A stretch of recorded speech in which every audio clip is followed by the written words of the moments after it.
Breve apresentação dos nossos conferencistas.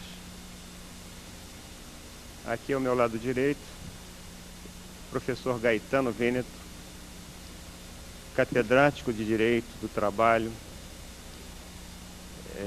que trabalha hoje na Universidade de Bari, na Itália. É um convidado nosso, veio da Itália especialmente para essa conferência. É diretor da Escola de Especialização em Direito do Trabalho e Seguridade Social. É autor de 3 volumes de código dessa matéria na Itália. Consultor do Grupo IRI, sendo o IRI o maior conglomerado italiano de empresas, com cerca de 450 a 500 empresas. É advogado da Suprema Corte na Itália e principalmente, como ele mesmo diz, um amigo do peito do Brasil. Fala inclusive um pouco de português. Do meu lado esquerdo, o professor Gionei Mourão.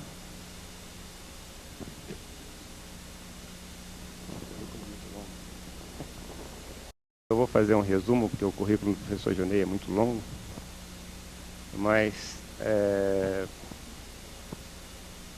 coordenador e professor do curso de pós-graduação de Relações Sindicais, Negociação do Trabalho, do Conjunto Universitário Cândido Mendes.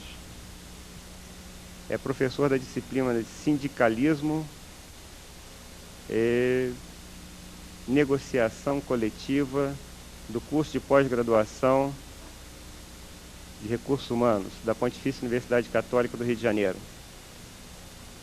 É professor da disciplina de Gestão de Recursos Humanos e Relações do Trabalho dos cursos de pós-graduação Lato Sensu da Escola Brasileira de Administração Pública da Fundação Getúlio Vargas. É instrutor do curso de Negociação Coletiva do Instituto Evaldo Lloyd, da Confederação Nacional da Indústria. Tem N publicações, eu vou ler algumas publicações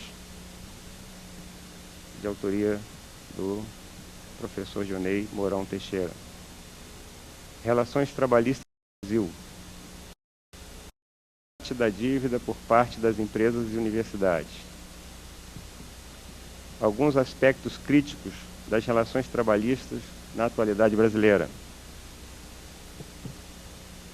A administração de recursos humanos para a década de 90. Sindicalismo e negociação coletiva no setor elétrico. Realiza ainda atividades de consultoria nessa área de trabalho. Como consultor, atende ao BID, Banco Interamericano de Desenvolvimento, a OIT, Organização Internacional do Trabalho,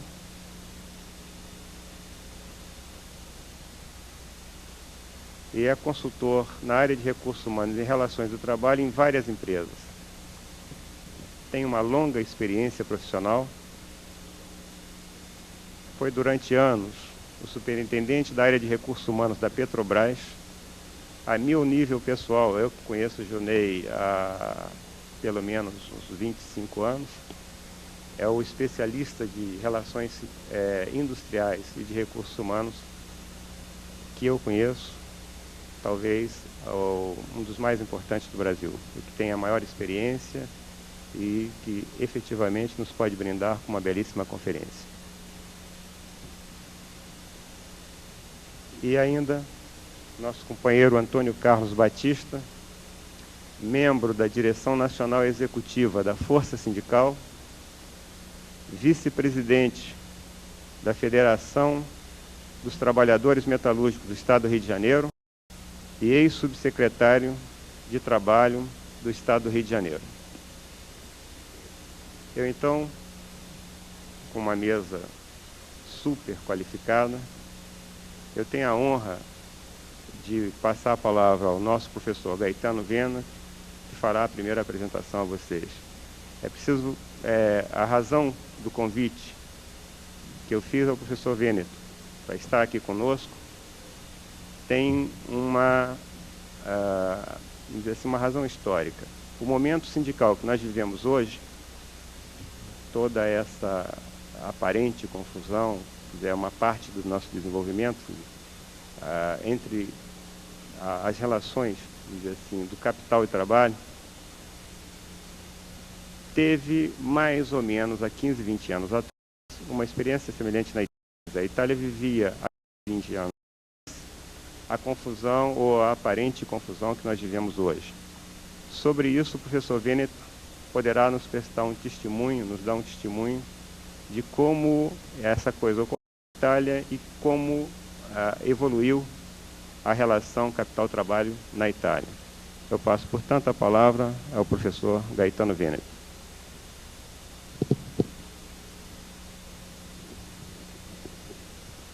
Obrigado.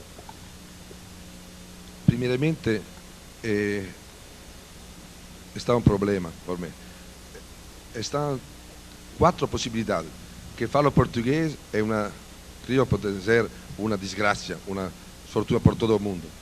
Falar espanhol e hablar espanhol pode ser uma cortesia para os presentes de língua espanhola, mas não certamente para os amigos brasileiros. Falar portunhol, português e espanhol, pode ser un'altra possibilità, non certamente felice per il mondo intero, e parlare italiano forse è la soluzione più semplice che cercherò di seguire, sperando che i presenti mi perdonino, anche se notoriamente penso così bene in portoghese che non riesco poi a parlare, e perciò parlerò italiano. Un'altra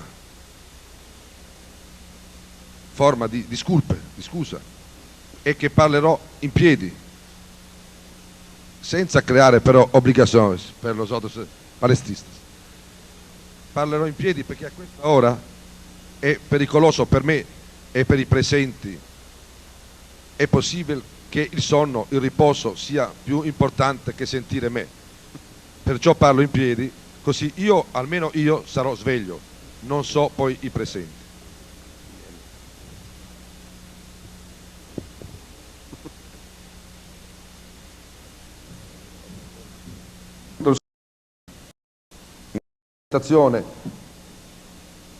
Per mia colpa, per mia responsabilità, non ha detto che da 15 anni ormai frequento il Brasile, l'America Latina, conosco questi paesi e ne sono innamorato culturalmente, tanto da abbandonare con un poco di tristezza mia moglie e senza tristezza i miei figli quando scappo qui in Brasile. Ho anche collaborato alla elaborazione della Costituzione per quanto alcuni articoli, la Costituzione brasiliana, alcuni anni passati, concernenti lo sciopero e la contrattazione collettiva. Ho letto in questi giorni che si sta parlando non su questi argomenti, ma su altri argomenti della riforma della Costituzione per quanto concerne le maggioranze qualificate e altri problemi di rappresentanza parlamentare. Io auguro al Brasile di proseguire sulla strada della democrazia, anche se ogni volta che si tocca la Costituzione sono sempre preoccupato, almeno per l'esperienza italiana. Entrando in argomento, cerchiamo di offrire ai presenti alcuni punti di riferimento sul problema dei rapporti sindacali, della contrattazione collettiva, del ruolo dei governi, degli imprenditori e dei sindacati, specialmente in questo periodo che, come tutti sanno, tutti i presenti sanno, è un periodo di grande crisi. L'economia mondiale capitalista è in crisi. È in crisi anche perché, come noi diciamo in Europa ed in Italia in particolare, è scomparso il grande nemico, il sistema socialista. Questa scomparsa, da un lato, propone nuovi equilibri anche nel mercato internazionale dei prodotti, nella divisione internazionale dei beni da produrre e nella divisione internazionale del lavoro, conseguentemente, ma dall'altro lato ha creato la delicata e pericolosa situazione del giocatore di biliardo che non ha più la sponda per lanciare la palla, o, come diciamo anche noi, la situazione dell'uomo che, se vuol far lite, se vuol avere una disputa, una lite, o vuol far l'amore, ha bisogno comunque di una donna, o in casi particolari di un altro uomo. Ha bisogno quindi dell'interlocutore. Se manca questa dialettica, molto spesso l'equilibrio si rompe. Negli ultimi 3 o 4 anni l'economia mondiale dei paesi capitalistici più avanzati sta subendo una crisi che si ripercuote, che porta i suoi effetti nei vari mercati del lavoro. Se si esclude parzialmente il Giappone, tutti gli altri paesi, Stati Uniti, Inghilterra, Francia, Italia e anche la Germania, da quando si è riunificata, stanno subendo una crisi economica che soprattutto porta effetti negativi sull'occupazione.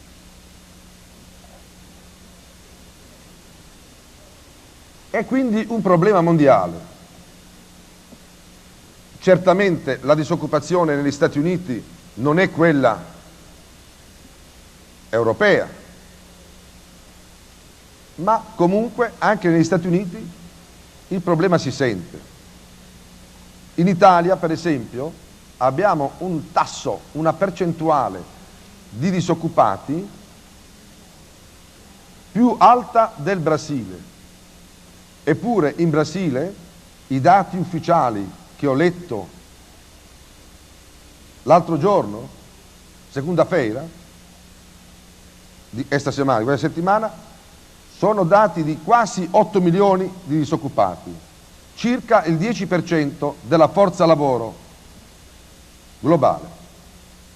In Italia la disoccupazione invece, con un numero globale di occupati più alto, più basso, dato che l'Italia ha meno popolazione del Brasile, la percentuale è del 12,5%, con dei problemi enormi per il sindacato e per la contrattazione collettiva. Vedremo poi i problemi del Brasile, vedremo i problemi dell'America Latina, del Mercosur, che in qualche modo si avvicinano ai problemi europei. Ma in Italia la situazione è molto più drammatica se si pensa che alcune zone del nord hanno una percentuale di disoccupazione del 6%, che è mais o meno, più o meno quella americana. In America è il 5,6%.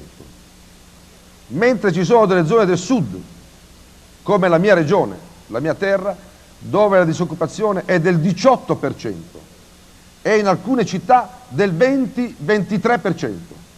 Cioè una persona su 5 o quasi su 4 non lavora. Se poi si fa il confronto fra uomini e donne, si scopre che l'Italia, che è il paese dove le leggi per le donne sono le leggi più avanzate del mondo,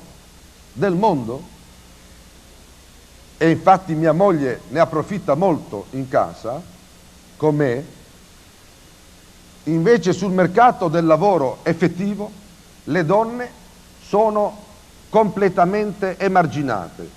In alcune province del sud italiano la disoccupazione femminile è del 35%. Una donna su 3 non lavora. Delle donne che potenzialmente fanno parte del mercato attivo del lavoro.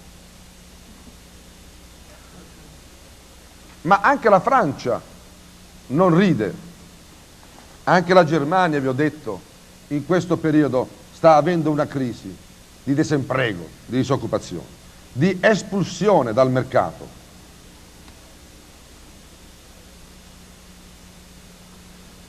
Molti governi, come quello brasiliano, e io sono ospite del Brasile, non voglio assolutamente criticare nessuno, però molti governi come quello brasiliano spesso scrivono libri che si chiamano libri dei sogni quando parlano di occupazione.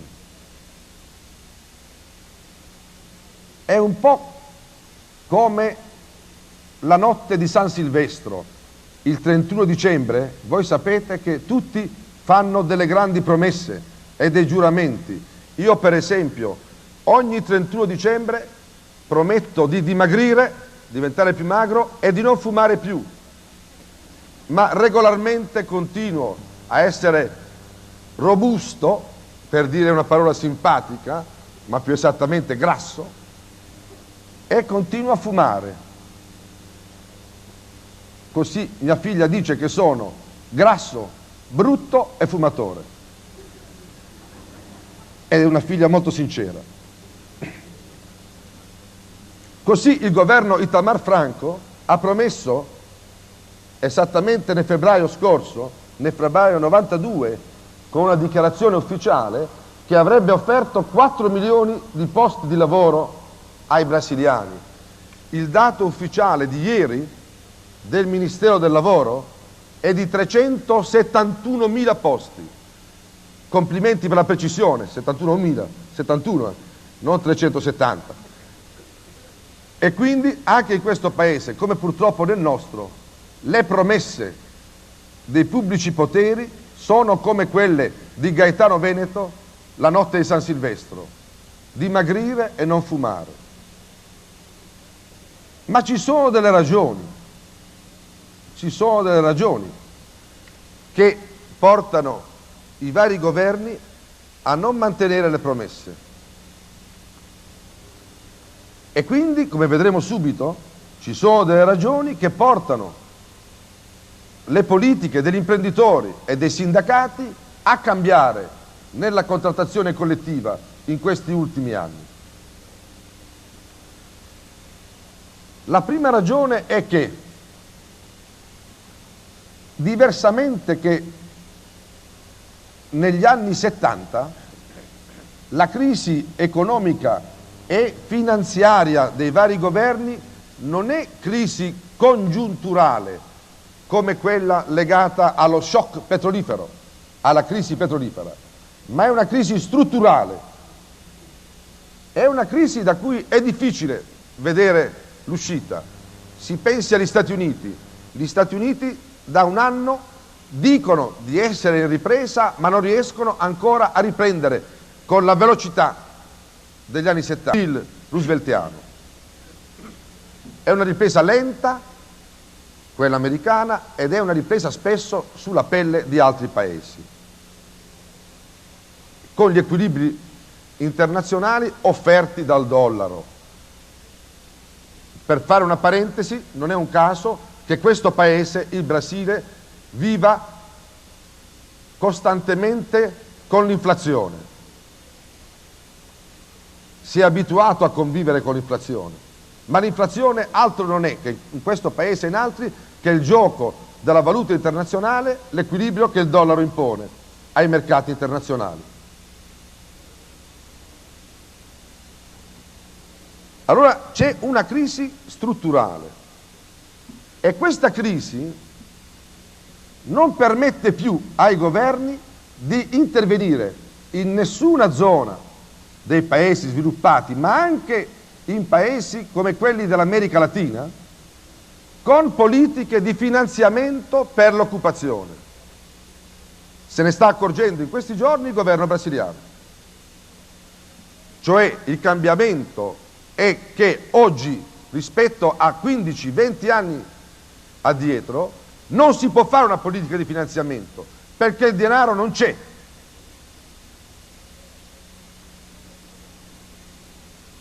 E allora l'unica politica che i governi possono fare, e per questo il ruolo dei governi in Europa sta cambiando, in Italia in particolare, è quella, come si dice, del supporto esterno, cioè dell'appoggio, della creazione di una rete esterna, quindi non di un intervento diretto sul mercato, per permettere agli imprenditori, e in particolare agli imprenditori privati, di avere fiducia di nuovo nel mercato e quindi di investire e quindi di creare nuova occupazione. L'esempio italiano e quello francese sono, credo, interessanti anche per i paesi dell'America Latina. In Italia, dopo decenni di interventi diretti dello Stato nell'economia, con finanziamenti, con forme di appoggio diretto, concreto, finanziario alle imprese private e pubbliche, dopo questo periodo oggi si assiste ad una politica governativa accettata anche dai sindacati, che è una politica di alleggerimento di costi, non di finanziamento quindi, ma di possibilità di risparmio per gli imprenditori. È una politica di maggior flessibilità sul mercato, per esempio permettendo contratti di lavoro accettati dai sindacati con riduzione salariale, con abbassamento dei salari. È la prima volta questo che avviene in Europa e in Italia, e certamente i lavoratori non battono le mani, non sono felici, e anche i sindacati al loro interno hanno avuto molti contrasti. È quella che si chiama la politica dei sacrifici, anche nella contrattazione collettiva, per la ripresa economica, evitando di drogare il mercato, con finanziamenti, con denaro che non c'è, incrementando l'inflazione.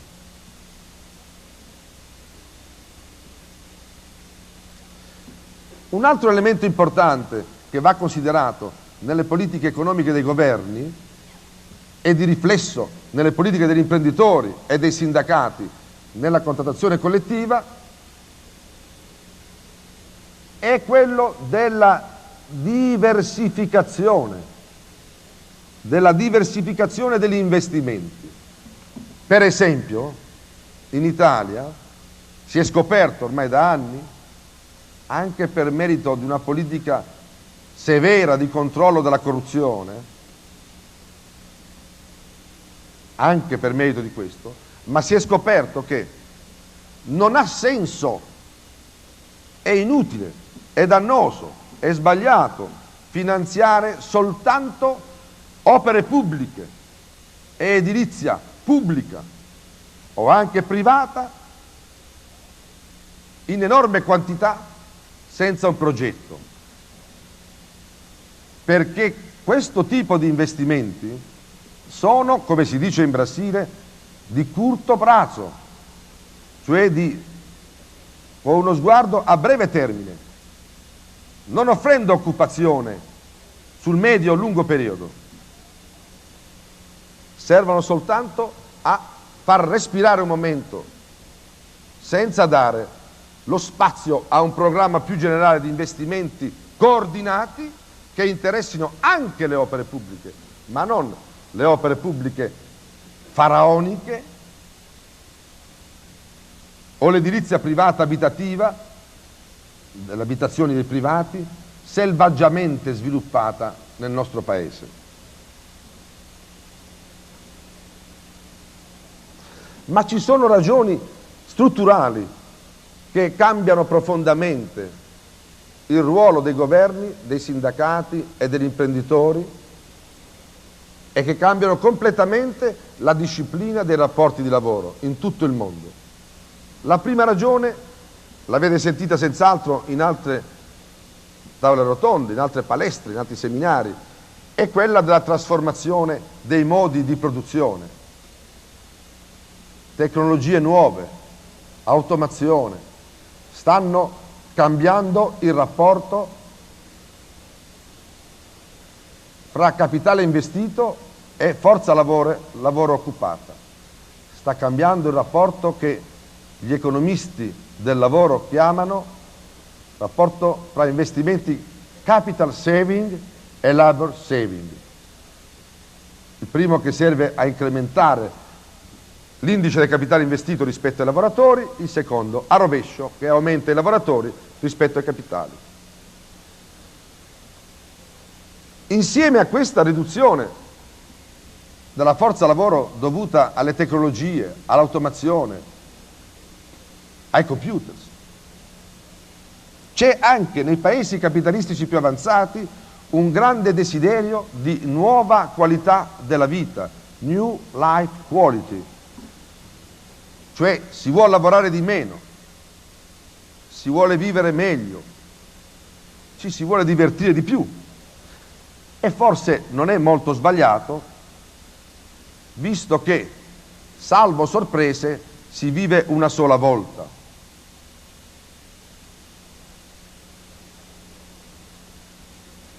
I sindacati in Italia, per esempio, e in Francia in particolare, in questi giorni, sesta-feira, venerdì della scorsa settimana, in Francia il governo ha introdotto sperimentalmente, con l'accordo dei sindacati, la settimana di 32 ore in alcuni settori.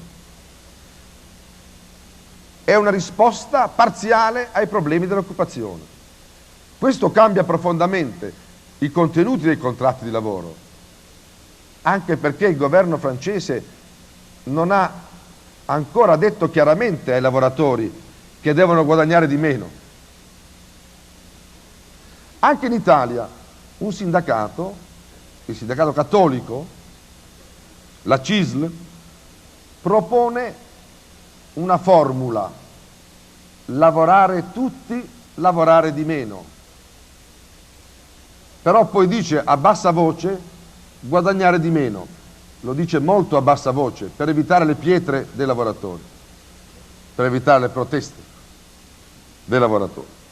Sono soluzioni parziali, ma sono importanti perché cambiano il modo di pensare di imprenditori e sindacati. E cambiano anche l'utilizzo degli impianti, perché lavorando su 32 ore si può organizzare diversamente il lavoro settimanale. Per esempio in Italia alcuni, e io sono tra questi, pur essendo cattolico, dicono che Dio si è riposato il settimo giorno, ma salvo una persona che è nata 2000 anni fa, nessun altro può pensare di essere il figlio di Dio. E quindi è bene che cominciamo a pensare anche di lavorare la domenica. Naturalmente non 7 giorni, ma con cicli produttivi che possono interessare alcuni settori col lavoro domenicale. So che la Chiesa, io sono consultore della Santa Sede, so che la Chiesa sta per scomunicarmi, ma non sarebbe la prima volta. Però sono convinto di questo. D'altra parte molti imprenditori nelle zone più avanzate italiane, Brescia per esempio, stanno già lavorando di nascosto, ma d'accordo con i sindacati, la domenica, utilizzando gli impianti all'80-85%, quindi più dei giapponesi, che utilizzano mediamente gli impianti nel settore industriale al 77%, e certamente molto più dell'attuale utilizzo italiano, che è sotto il 60%, e che quindi porta la Fiat, per esempio, fuori mercato a confronto della Toyota, o della Honda o della Nissan. C'è un altro elemento importante, lo ha accennato ieri il professor Del Canuto, ed è l'elemento, il cambiamento profondo del tessuto sociale dovuto ai nuovi equilibri demografici e quindi delle filosofie di vita dei vari paesi. Cosa voglio dire?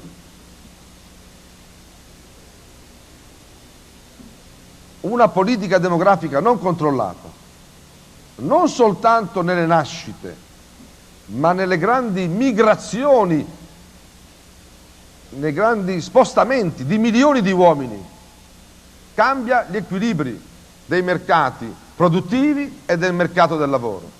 In Italia, per esempio, ci sono oggi circa 1,5 milioni di lavoratori stranieri. Alcuni dicono 1.800.000, altri dicono 1.200.000. Diciamo circa 1,5 milioni. In Francia oltre 4 milioni. Ma sono cifre molto piccole. Se pensiamo che, caduto il muro di Berlino, il vento dell'est sta ormai soffiando verso l'Occidente. Alcuni miei amici statistici, che io spero sbaglino, spero che stiano sbagliando, prevedono per il 2000, cioè nei prossimi 7 anni, dal 94 al 2000, circa 3 milioni di europei dell'est che arriveranno in Occidente, e di questi la metà saranno ex sovietici. Notoriamente l'Italia e la Francia sono i paesi che più aprono le porte in nome della democrazia, sono i paesi più tolleranti. Questo cambierà ulteriormente il mercato del lavoro.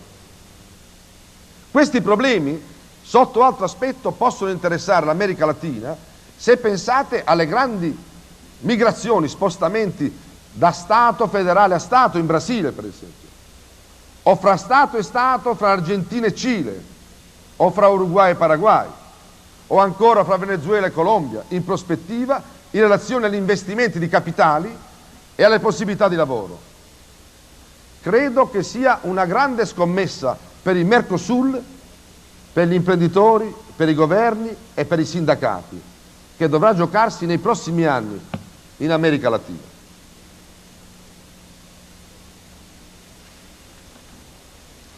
Ma non sono soltanto gli ex sovietici, o i polacchi, o i bulgari, o i rumeni, o gli albanesi che arrivano in Europa occidentale.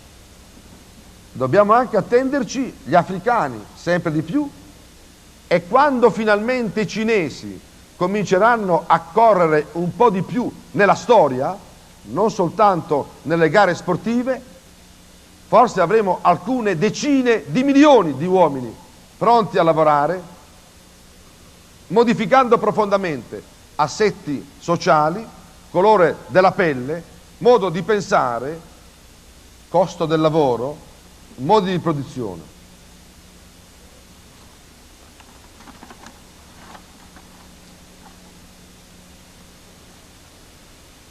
Abbiamo accennato prima a quello che i governi stanno facendo nei paesi capitalistici più avanzati.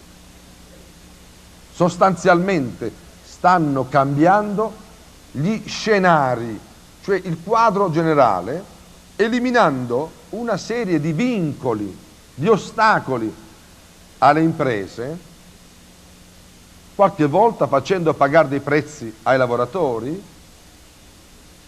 sperando così di riattivare il mercato e quindi sul lungo periodo, non a corto prazo, offrendo nuove occasioni di lavoro.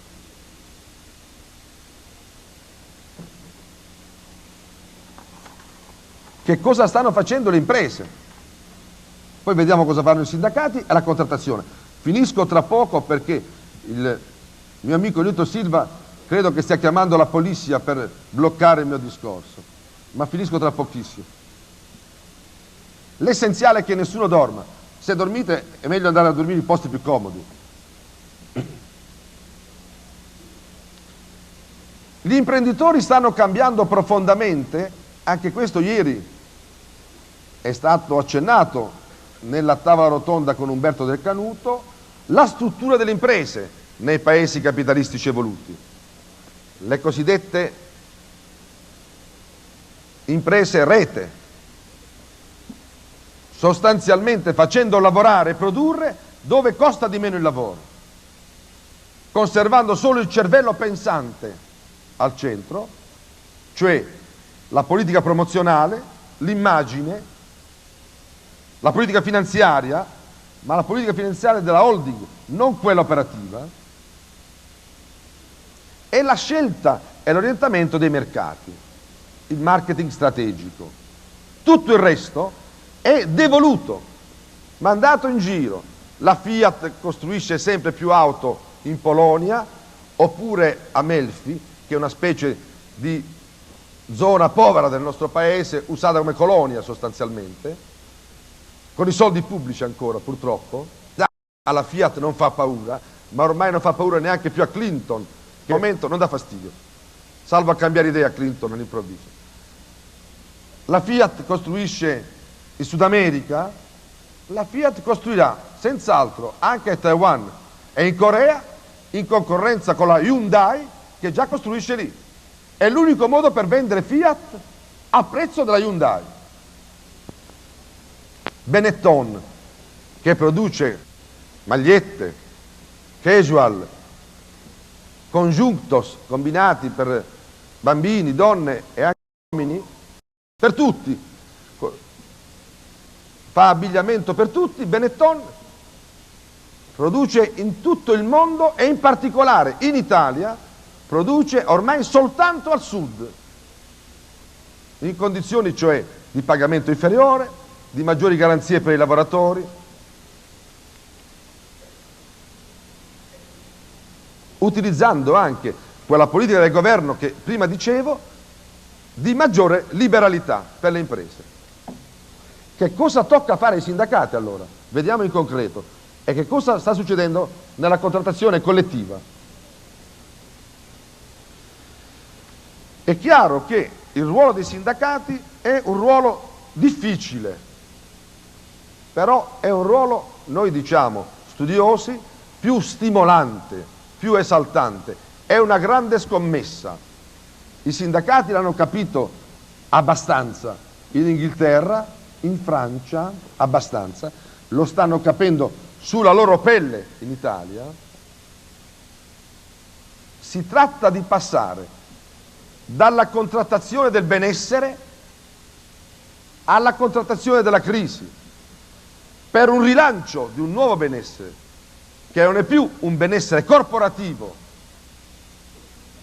Penso al Brasile, per esempio, ai bancari e ai siderurgici, rispetto ad altri settori, dove la disoccupazione è molto più alta, i salari sono molto più bassi e non c'è nessuna garanzia. In Europa il sindacato si trova di fronte a questa scommessa. Il cambiamento profondo del suo ruolo, da agente prima rivoluzionario, poi contrattuale del benessere, del denaro, diventa agente sociale. In questo senso, molto spesso, nuovamente creando equivoci con i partiti, perché anche i partiti sono agenti sociali. Si ripropone il problema in Europa.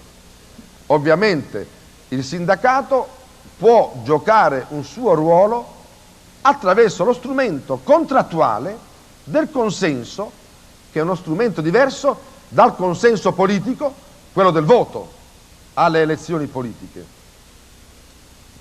Ecco allora, e concludo, che la contrattazione collettiva cambia profondamente. Diventa una contrattazione sui grandi principi, sulla informazione, sul controllo del capitale, sul controllo del governo anche, nel momento in cui il governo fa l'amore un po' in modo peccaminoso, fa peccato con gli imprenditori, va a letto con gli imprenditori, Si tratta di andare a letto in 3, se si sta un po' stretti vi state ad allargare il letto magari, e quindi di contrattare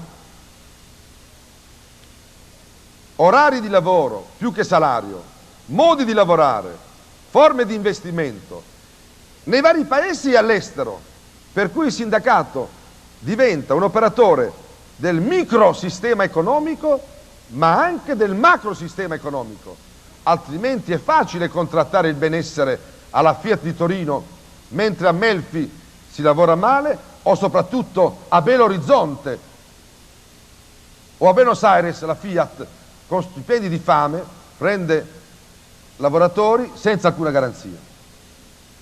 È una scommessa grande che sta vedendo alcuni risultati.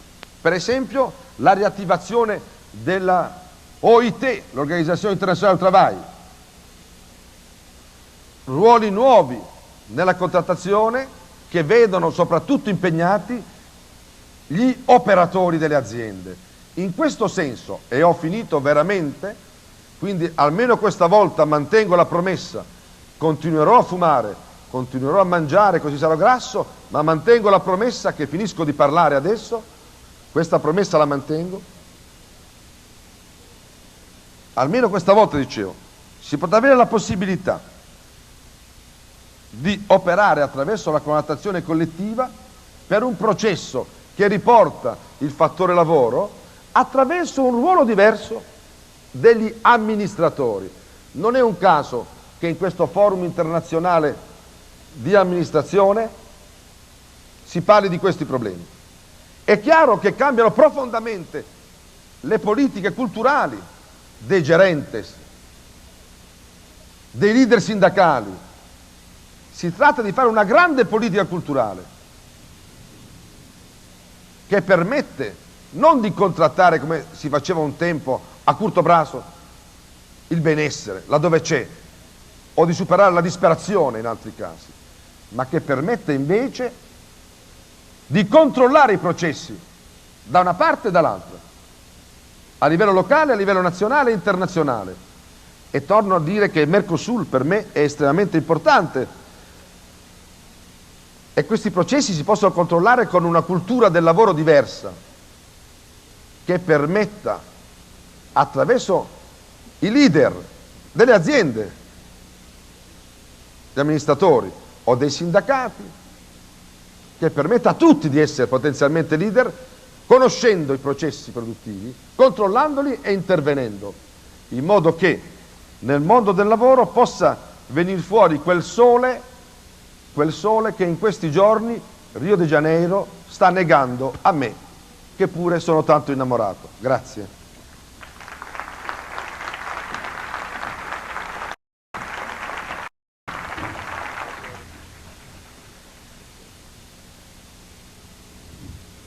Bem, nós vamos ouvir agora o professor Gilney Mourão Teixeira.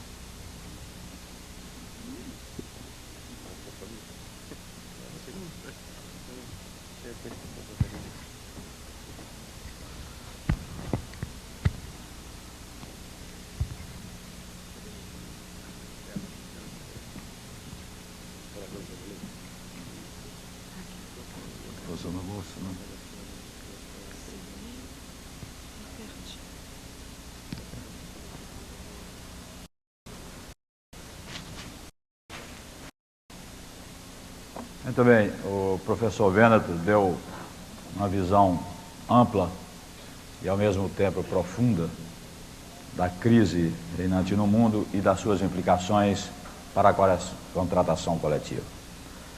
No meu caso, eu vou me concentrar na situação brasileira e para que possamos ter uma visão mais clara do nosso tema, nós vamos abordá-lo partindo de uma análise do quadro mais amplo do sistema brasileiro de relações no trabalho, até chegarmos ao tópico específico da implicação para os novos tipos de contratos e para os conteúdos dos novos contratos. Então, dentro dessa linha de abordagem, nós dividimos essa nossa rápida intervenção em 3 partes principais.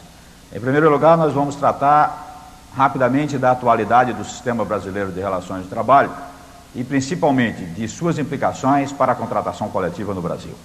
Em segundo lugar, vamos tratar do tema relacionado com os desafios ao sistema brasileiro de relações de trabalho, não só os desafios dos nossos tempos, como principalmente os desafios que vêm na transição para o século XXI. E, finalmente, como terceira parte, nós vamos tentar de maneira rápida também formularmos algumas orientações gerais, numa tentativa de rever o modelo brasileiro de relações de trabalho e, principalmente, rever o subsistema de negociação coletiva com suas implicações para a área dos contratos coletivos e para a área dos novos tipos de contratos que advêm com esses tipos de mudanças. Passemos, portanto, ao nosso primeiro tempo, que seria a atualidade do sistema brasileiro de relações de trabalho e suas implicações para a negociação, para a contratação coletiva no Brasil. Nascido e criado sob a inspiração corporativista, o sistema brasileiro de relações de trabalho, de fato, até 1978, quando ressurge e se fortalece o movimento sindical brasileiro, e de direito até 1988, com a Constituição, ele ainda atua e atuou tremendamente dentro de uma moldura altamente corporativa, onde se destaca a ênfase na lei e a inibição da negociação coletiva, onde se destaca uma forte presença da Justiça do Trabalho, com a competência de julgar não só os aspectos jurídicos, mas os conflitos de interesse, prova do dissídio coletivo, a ausência de mecanismos extrajudiciais de mediação e arbitragem. Na realidade, o que existe no Brasil é arbitragem judicial, as organizações sindicais rígidas, tanto do lado patronal como do lado sindical, a despeito, né, da criação das próprias centrais sindicais, que hoje têm um papel muito mais ativo e muito mais significativo do que a estrutura clássica de federações e confederações do modelo corporativo, convivendo ainda com a unicidade sindical, com a contribuição sindical obrigatória, enfim, convivendo com todos aqueles traços característicos de um sistema corporativo em plena democracia. E o fortalecimento sindical a partir de 1978, realmente ele começou a romper com o sistema corporativo no Brasil, e as centrais sindicais têm atuado tremendamente nesse sentido, junto com muitos sindicatos, mas até hoje não foi suficiente para descaracterizar o sistema, a caracterização corporativa do sistema. E a própria Constituição, que inovou em alguns pontos no respeito à organização sindical, deixou ranços tremendos do corporativismo, marcando então a formação no Brasil de hoje de um sistema híbrido de relações do trabalho. Então nós temos hoje, na realidade, o produto da Constituição de 88, um sistema híbrido em que libertou o sindicato da tutela governamental, mas assegurando, no entanto, os princípios e os privilégios dos sindicatos e as suas prerrogativas, e mais ainda, como, por exemplo, o monopólio de representação e até mesmo fortalecendo a Justiça do Trabalho. E vale destacar ainda que muitas daquelas inovações constitucionais altamente positivas simplesmente não foram implementadas ainda.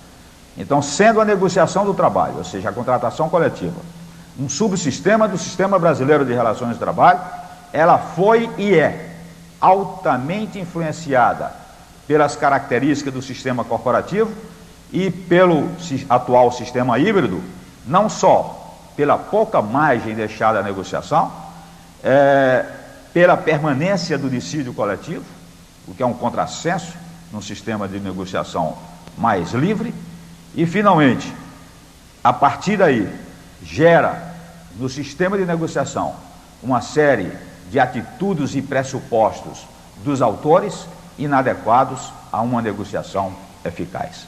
E vale a pena nós examinarmos rapidamente esses principais tipos de pressupostos inadequados a uma negociação eficaz, como, por exemplo, o propósito, até hoje, nas mesas de negociação, de imposições, deposições e decisões unilaterais.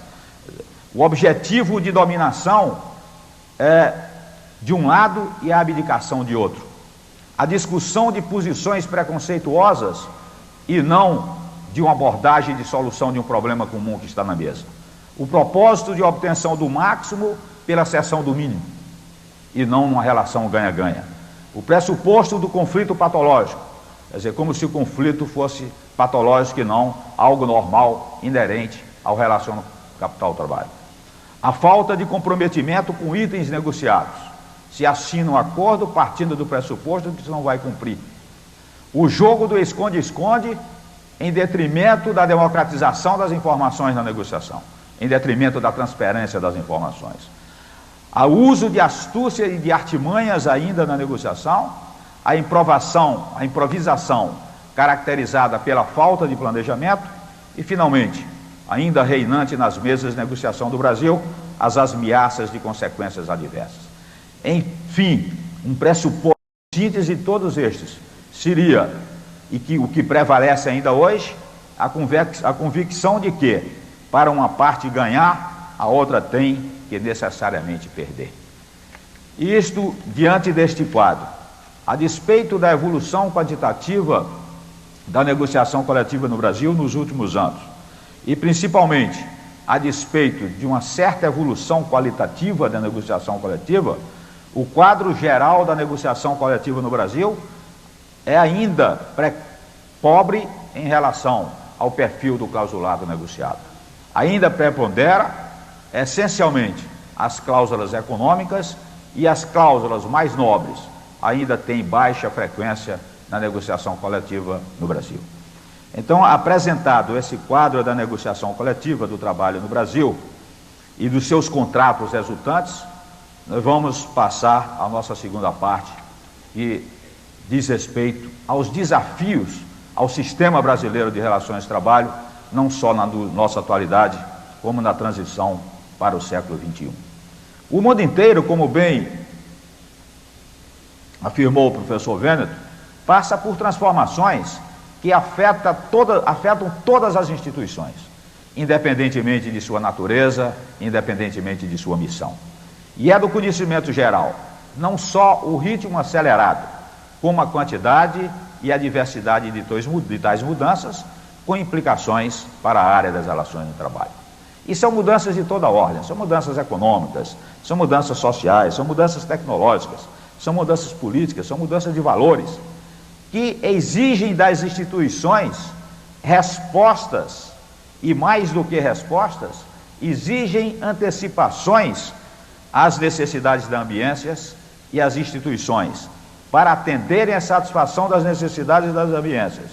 Exige de seus atores, representantes do capital e trabalho, estratégias e ações compatíveis com a satisfação daquelas necessidades. Então, dentre as principais mudanças que constituem desafios para a área das relações de trabalho, nós poderíamos resumir. Em primeiro lugar, a nível internacional, o fato de as relações econômicas se procederem essencialmente cada vez mais entre blocos e mais do que entre países.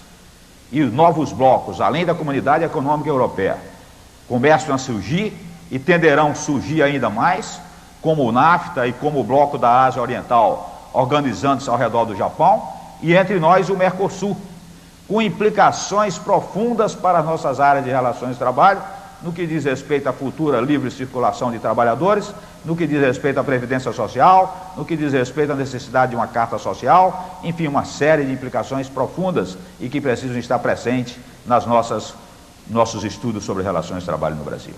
As empresas, o segundo tipo de mudança é que as empresas cada vez mais irão se integrar na economia internacional, na economia mundial, através de alianças, o que requer como implicação básica para a área de relações de trabalho uma maior atenção, no caso da fusão das empresas, à dimensão cultural das empresas. Hoje o que nós temos dado é uma atenção exagerada à fusão técnica das empresas. As estruturas organizacionais têm atenção ao aspecto cultural envolvido na fusão. Então nós temos muito caso a fusão técnica e a confusão cultural dentro das organizações. Outro tipo de mudança já dentro do Brasil, a persistência de uma elevada inflação e de instabilidade de emprego, a questão da cidadania organizacional. É um ponto fundamental no Brasil, a despeito de todo o elenco de direitos sociais previstos na Constituição. Uma série de fatores, na prática, tem inibido a cidadania organizacional.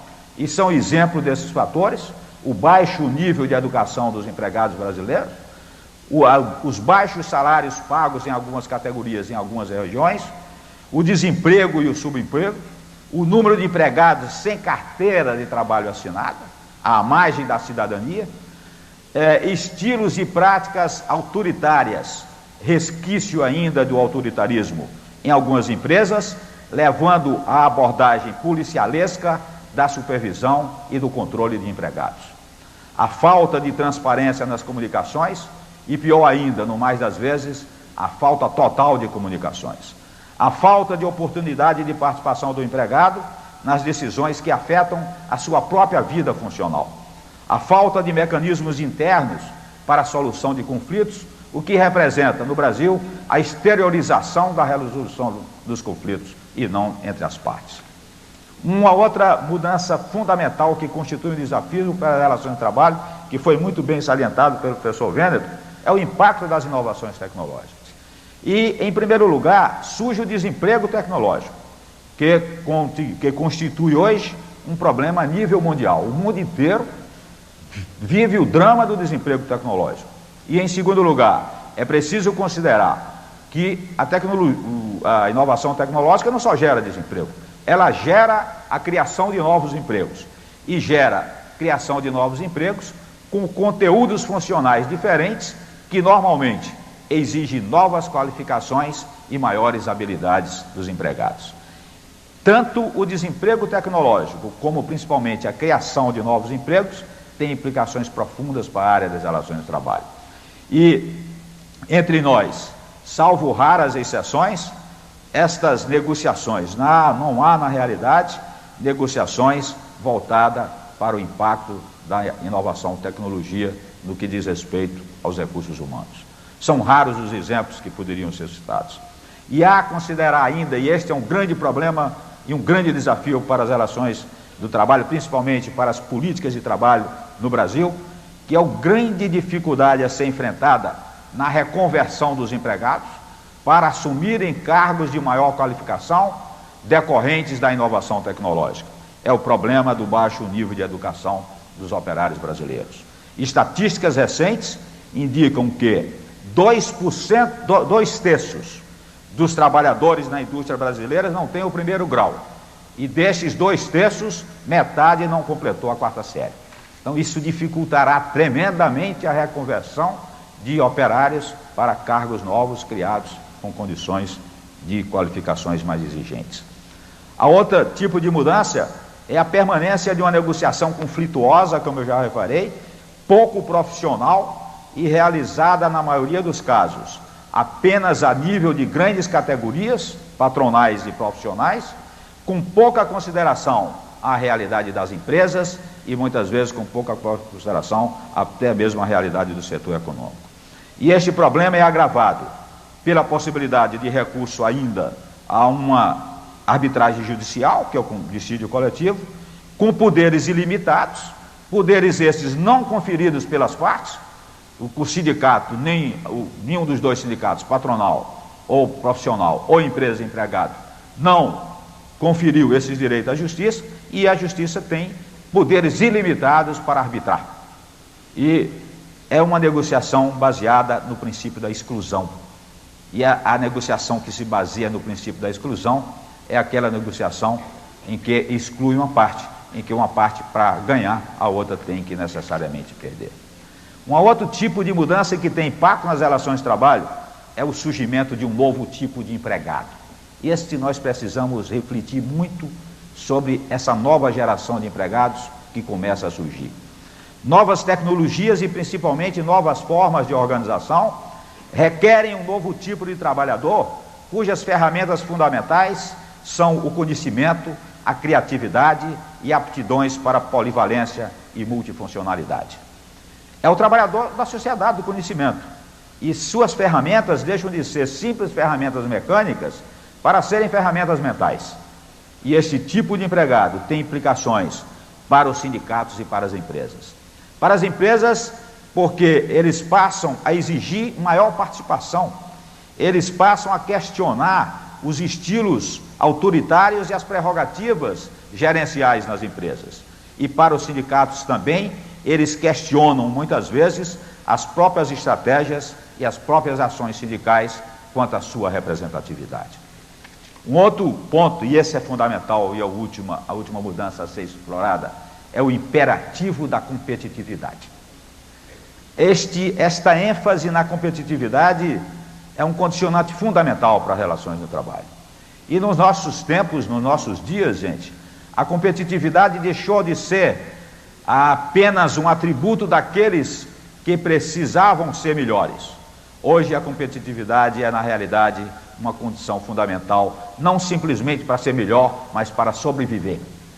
Ou compete ou não sobrevive. E competitividade envolve inovações tecnológicas, envolve novas formas de organização do trabalho, compreendendo enriquecimento de cargos, compreendendo cargos polivalentes, compreendendo equipes autogeridas, compreendendo equipes interdisciplinares, equipes com relações com clientes internos, compreendendo terceirização, não a terceirização com o objetivo único e exclusivo de aumentar o salário, mas uma verdadeira terceirização no sentido de uma parceria de qualidade. Essa é a verdadeira espírito da terceirização. O downsizing, na medida em que reduz os níveis de estrutura, tem um impacto tremendo no relacionamento gerente-empregado. Aproxima tremendamente a gerência do empregado e o gerente passa a ter um novo papel, passa a ter um papel de facilitador, um papel de consultor interno e não mais aquela gerência autoritária. E finalmente passa essencialmente, a competitividade passa por qualidade e passa por produtividade. E passa por pessoas qualificadas e passa por necessidade de remuneração flexível, de remuneração variável dentro das organizações. E como se pode observar, face às exigências, todas aqui citadas, não é fácil uma empresa ser competitiva, evidentemente. E neste quadro de dificuldade, e face ao limite do tempo que nós dispomos, evidentemente, vale comentar rapidamente pelo menos alguns desses elementos ligados à competitividade. Vejamos, em primeiro lugar, o problema da qualidade e produtividade no Brasil. Assistimos hoje no Brasil, o que é louvável, a maioria das empresas conscientizadas da importância da qualidade e produtividade. A nossa preocupação, no entanto, que eu gostaria para colocar para a reflexão de todos vocês, é de que os programas de qualidade e produtividade, na maioria dos casos, têm se centrado praticamente no processo. E pouca atenção, apesar do discurso, tem sido dada ao lado humano da qualidade. E é preciso lembrar que qualidade se faz através de pessoas. Então, neste sentido, 2 pontos são fundamentais para a consideração do lado humano da qualidade, para que nós possamos ter realmente uma qualidade com eficácia. Em primeiro lugar, é a necessidade premente, urgente, da formação e disseminação nas empresas de uma cultura de qualidade e produtividade. De nada adiantará o processo mais bem elaborado se não houver valores compatíveis, condizentes com a qualidade e com a produtividade e disseminados a nível de toda a empresa. A segunda condição, e esta é fundamental também, é vincular o programa de qualidade total à qualidade de vida no trabalho. Eu não posso ter qualidade de produto sem qualidade de vida. Então, na realidade, são pontos fundamentais. O outro ponto diz respeito a pessoas qualificadas. A empresa competitiva exige mão de obra qualificada, evidentemente. A aprendizagem passa a ser feita num processo contínuo e como parte integrante do trabalho, quer dizer. Então, o treinamento é algo contínuo, parte integrante do trabalho e não algo meramente programado esporadicamente para ser feito. A empresa passa a ser um verdadeiro laboratório de ideias e de métodos. Nesse ambiente, a troca de experiência e a interação constante são essenciais, pois o trabalho passa a ser realizado com base no diálogo e com base nas consultas contínuas. E mais, a competência profissional deixa de ser meramente um estoque de conhecimentos a ser preservado por uma pessoa para ser uma área de competência, que é ao mesmo tempo uma competência pessoal, uma competência comprometida com o objetivo coletivo da empresa. Um outro ponto a tocar é o ponto da flexibilidade. O professor falou muito sobre o problema da flexibilidade, é um fator fundamental na competitividade. E este é um dos temas mais polêmicos em matéria de relações de trabalho. É bom que a gente se levante isso aqui. E ele é polêmico exatamente pelas valorações ideológicas envolvidas no termo flexibilidade na área de relações de trabalho. Nessa condição, muitas vezes, vocês vejam, a flexibilidade tem sido entendida como um instrumento que procura substituir a autonomia e liberdade de ação dos atores mais poderosos ao suprimir as conquistas sociais, fazendo recair sobre os mais débeis, sobre os mais fracos, os custos dos ajustes econômicos. Esse é um problema e é preciso, na realidade, desideologizar a flexibilidade, enfocando-a, encarando-a como aquela capacidade de adaptação às mudanças, ou seja, um sistema capaz de reagir, de se antecipar às mudanças, de se ajustar às mudanças de forma rápida e eficaz, transformando normas e práticas que regulam as relações do trabalho, mas numa perspectiva de custos e benefícios mútuos e não simplesmente em cima da parte mais fraca. Então, esse é o problema da verdadeira flexibilidade. Então, tendo presente, de um lado, a caracterização desse sistema brasileiro de relações de trabalho, altamente corporativo ainda nesse sistema híbrido, e suas implicações para a negociação coletiva, e do outro, esses desafios que nós acabamos de apresentar, é que nós levantamos a seguinte indagação. O que é que poderia, então, ser feito para aumentar a rapidez e eficácia de respostas do sistema aos desafios de mudanças, principalmente no que se relaciona à contratação do trabalho? E essa indagação nos leva à nossa última parte dessa nossa intervenção, que seria uma tentativa de formulação de algumas orientações para que fortalecesse o sistema de relações de trabalho, para atender mais eficazmente e impor e suportar uma negociação coletiva mais eficaz no Brasil.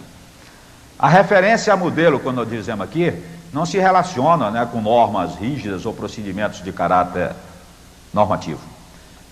Quando nós nos referimos aqui a modelo, é uma moldura conceitual que preconiza orientações alternativas mais compatíveis com a realidade dos nossos dias. E nessa situação, são as seguintes as orientações que nós poderíamos preconizar para a reflexão de vocês neste momento. Como orientação geral, nós preconizamos a desregulamentação gradual e negociada do sistema de relações de trabalho, substituindo o papel de tutor que o governo tem hoje pelo papel de estimulador, pelo papel de organizador de ações negociadas entre as duas partes, capital e trabalho. Como orientações específicas e evidentemente mais voltadas para o lado empresarial, nós preconizaríamos, em primeiro lugar, a abordagem e administração do sistema de relações de trabalho numa concepção de sistema social aberto. E a implicação maior dessa abordagem de sistema social aberto é a característica de que, para o sistema ser eficaz, ele precisa interagir com a ambiência, monitorar a ambiência para poder transformar os problemas da ambiência em oportunidades para o sistema de relações de trabalho. Nós preconizaríamos ainda a formação e disseminação nas empresas de uma cultura de parceria em substituição à relação inimiga, hoje preponderante entre capital e trabalho. Nós preconizaríamos ainda a internalização das relações do trabalho. Atentem bem para esse ponto. Internalizar as relações de trabalho, ou seja, trazer para dentro da empresa a administração das relações de trabalho, com especial atenção às relações com empregados, em substituição àquela velha prática muito usada no Brasil, de nós transferirmos a responsabilidade pelas relações de trabalho da empresa para o sindicato patronal. A outra orientação que nós poderíamos preconizar é a internalização da administração dos conflitos.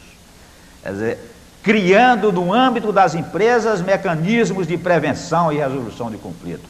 O conflito tem que ser resolvido autonomamente pelas partes e dentro da arena da empresa, ou seja, no chão da fábrica. Este é o local adequado e os atores adequados são as duas partes envolvidas. ênfase no gerenciamento da cultura e do clima organizacional. Eu não posso gerenciar recursos humanos, eu não posso motivar recursos humanos se eu não conheço a cultura e se eu não conheço o clima onde é que eu estou vivendo. Formulação de políticas de relações no trabalho, com definição clara de princípios, de valores e crenças que devam presidir o relacionamento com o sindicato e com os empregados.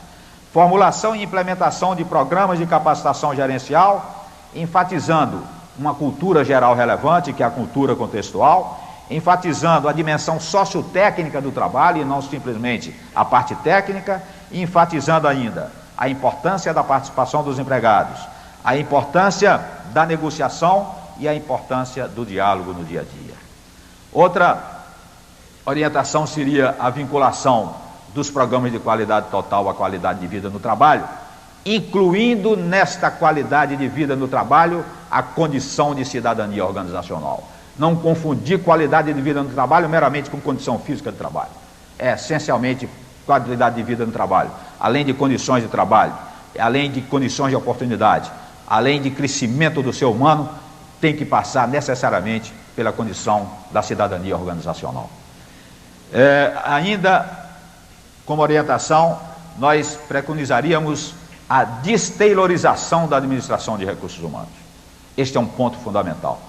Intensificando a adoção de novas formas de organização do trabalho e, em consequência, substituir os tradicionais planos de cargos e salários que tanto problema têm causado às organizações por sistemas de gestão de carreiras.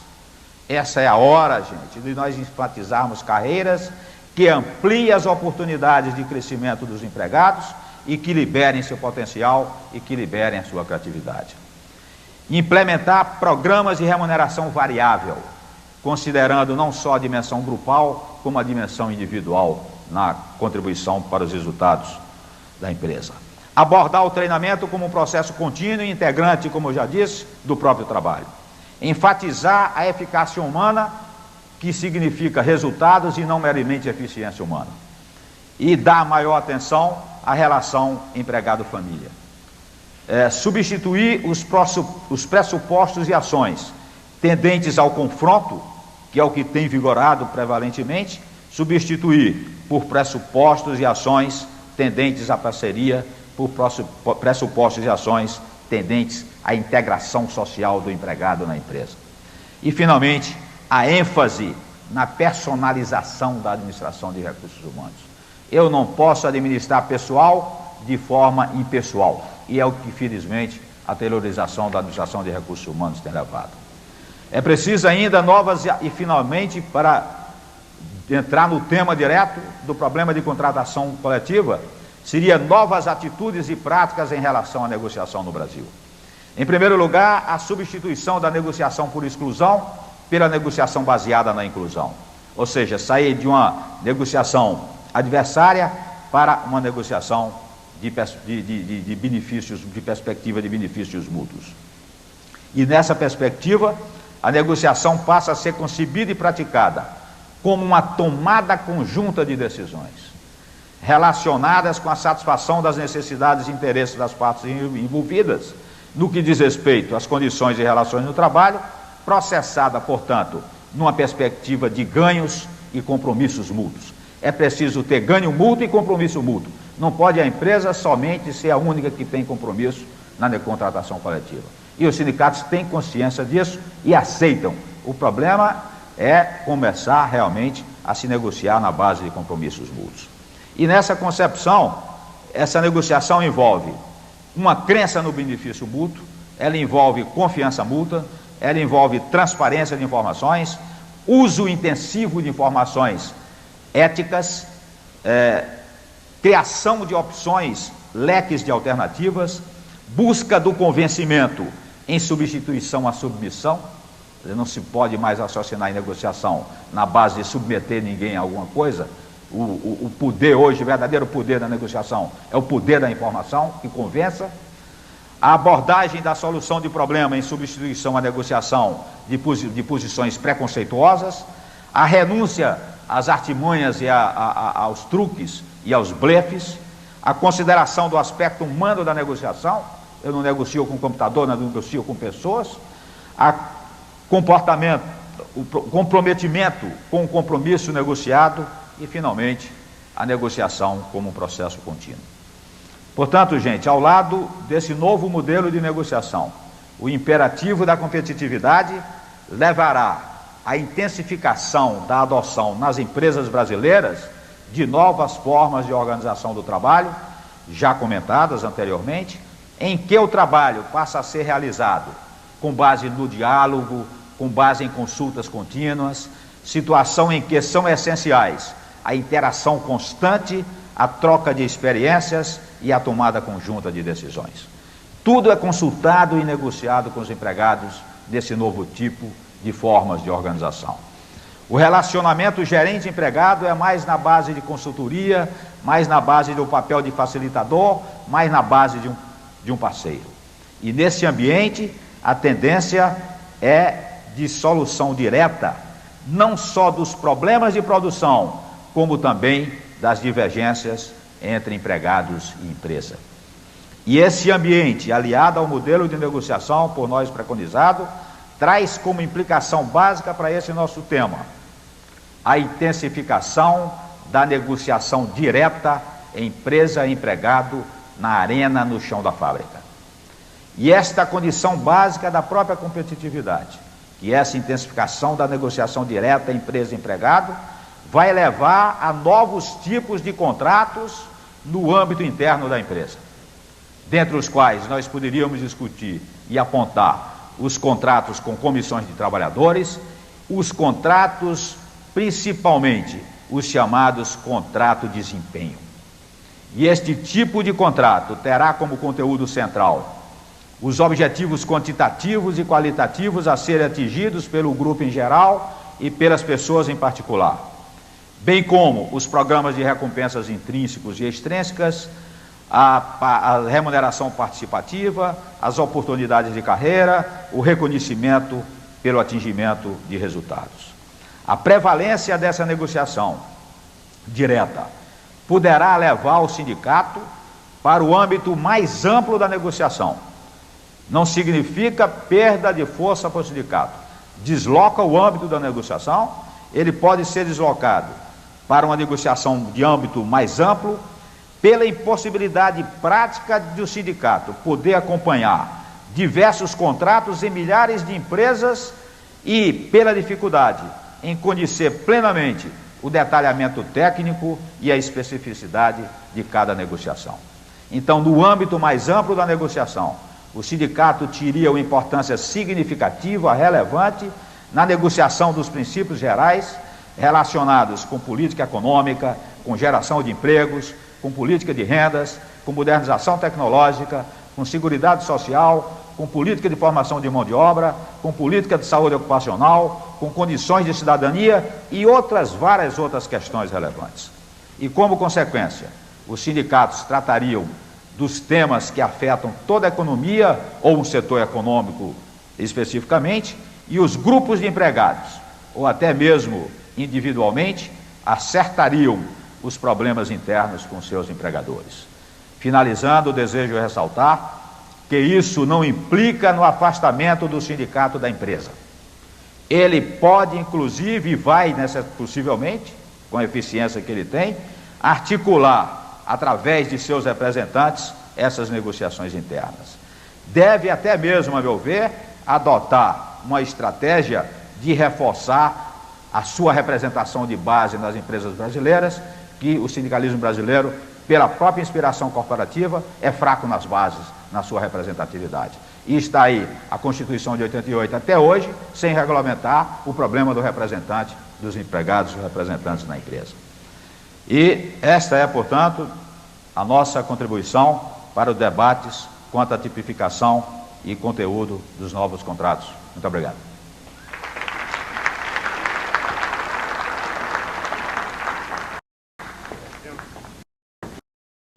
Nós temos que administrar o tempo aqui, mas de qualquer maneira eu não poderia cortar aqui a palavra do professor Junei, que sintetizou de forma brilhante o que ocorre no Brasil hoje, Antes tivemos também as apreciações gerais do professor Vêneto, também de forma brilhante. De qualquer maneira, eu vou tentar... Vamos ouvir agora o nosso companheiro Carlos Costa, da Força Sindical, e vejamos se teremos algum tempo depois para eventuais debates. Não sei se teremos, porque andamos aí avançando bastante no tempo, e vamos ver aqui com a administração do encontro se podemos ter algum tempo para o debate. Boa tarde.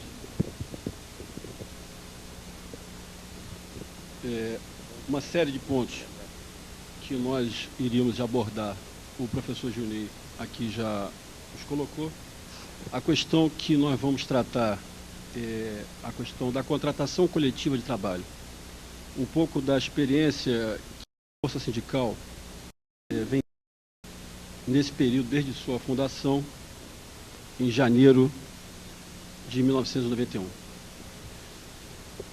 A questão que hoje se coloca, do ponto de vista dos trabalhadores, para a necessidade de uma mudança nas relações entre capital e trabalho, relação essa que é fundamental no sentido de uma própria organização da empresa, no sentido da organização da economia do país de um modo geral.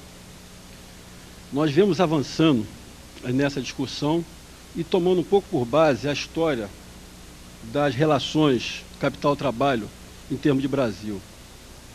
Desde a instalação da CLT até o período de 1964, onde se viveu sobre uma série de condições em que o sindicato ele era completamente tolhido a partir da contribuição sindical obrigatória, a partir da instalação de os tribunais regionais de trabalho, e esses tribunais que começam a tomar um peso de uma ingerência dentro das entidades sindicais, dentro da vida da própria empresa, é muito grande.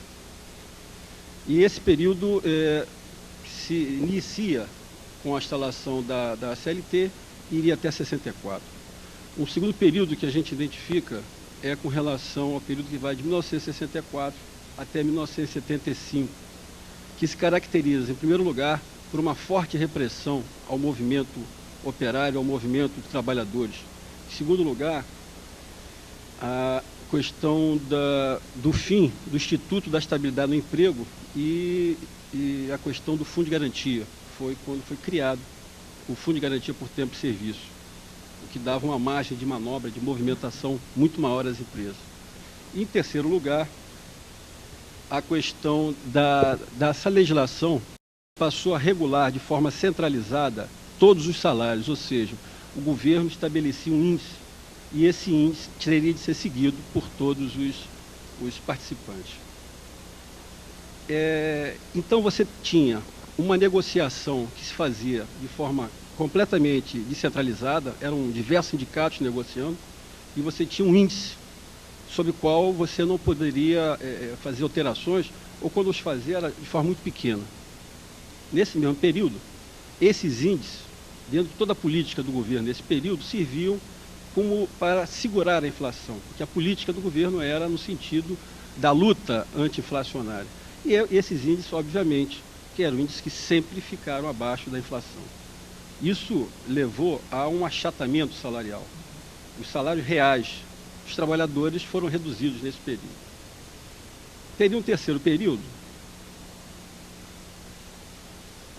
que é o período que vai de 64 até 1975, o que vai de 75 para cá, que é o processo de liberalização, o processo de democratização do movimento sindical. E é esse período que nós vamos, então, entrar.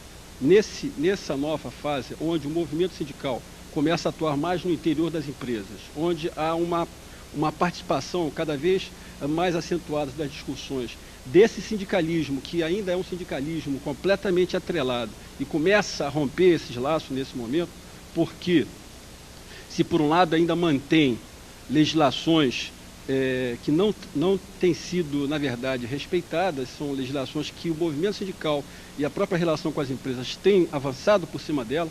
A própria criação das centrais sindicais é uma coisa que vai por sobre essa legislação. Por outro lado, todas essas chamadas garantias e essa posição protecionista da legislação e a participação cada vez mais ativa da Justiça do Trabalho em regular as relações trabalhistas, em inclusive poder tomar posições contra acordos entre as partes, ou seja, a empresa, o sindicato ou o sindicato patronal, o sindicato trabalhador estabelece um determinado acordo em que a Justiça do Trabalho se julga completamente competente para modificar isso. Nós, então, achamos que nós estamos já entrando agora na fase dessa mudança mais objetiva dessa relação de trabalho. O trabalhador, ele não tem sentido, de um modo geral, um elemento participativo. Ele não tem tido um interesse na questão da empresa. Então, reparem bem, nós temos hoje uma série de databases, as mais diversas. Se o metalúrgico realiza uma negociação, ou um bancário, ou um professor, é impossível ele sentir qual é o peso dessa sua negociação, qual é o peso do índice que vai ser feita essa correção em termos da economia. Ele não consegue perceber qual é o seu papel em termos econômicos do ponto de vista de peso em questão da taxa inflacionária, qualquer outro tipo de índice econômico. Porque essa política da divisão das datas-bases prejudica uma visão maior e mais ampla sobre isso. Então, o que nós estamos discutindo é o seguinte: é preciso que seja feita uma discussão mais profunda sobre uma verdadeira liberdade sindical, que nós estamos ainda caminhando nesse sentido, e uma maior participação dos trabalhadores com a empresa. É necessário que os administradores, que os empresários, que os gerentes, que haja uma compreensão e a visão da necessidade da parceria nesse momento. O trabalhador não tem objetivo, nesse estado que nós estamos, em que nós estamos, do ponto de vista salarial, completamente prejudicados. Do ponto de vista das empresas, as empresas, numa situação, são poucas as empresas que estão ainda no processo de recuperação. Há uma dificuldade grande de se estabelecer o processo da parceria. E isso, em cima dessa questão, surge a discussão da contratação coletiva de trabalho, que, no nosso modo de ver, hoje em dia tem alguns embriões. E o embrião mais promissor do contrato coletivo de trabalho é exatamente são as câmaras setoriais. E a Câmara Setorial Automotiva é uma das que está mais avançada. O contrato coletivo é um objetivo que se tem e é uma discussão ainda inacabada. Ninguém, em nenhuma central sindical, tem ainda um projeto pronto e acabado do que será o contrato coletivo de trabalho. A ideia básica é de que seja um contrato, um acordo entre capital e trabalho, feito pelas centrais sindicais, com as organizações empresariais nacionais. Um contrato nacional em que se regula o conjunto das relações trabalhistas, se tira um pouco ou parte do poder da CLT para poder se dar mais poder a esse tipo de relação. Esse contrato, chamado contrato mãe, feito por ramo de produção, teria, a partir das regiões, dos estados, dos municípios, outros contratos que seriam, com base naquele, onde ali seriam estabelecidos limites máximos e mínimos, se faria negociações específicas. Então, essa discussão é que nós estamos trazendo, e estamos trazendo dentro das câmaras setoriais, que é um ponto que pode propiciar um novo tipo de relação de trabalho, onde nesse contrato nós vamos estabelecer, inclusive, quem vai ser o árbitro desse processo. Eu vou ficar por aqui para que a gente possa até debater um pouco mais esse assunto. Era isso.